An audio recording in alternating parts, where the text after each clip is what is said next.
Now when I hit start render, it will pop up with this recording failed to encode the video frame. Now I figured out it's the frame rate. So I have these custom presets.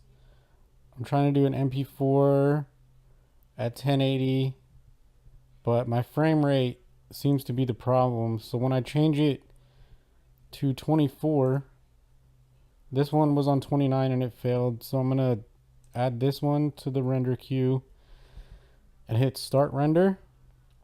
It's gonna say it already exists because obviously I just tried to do it.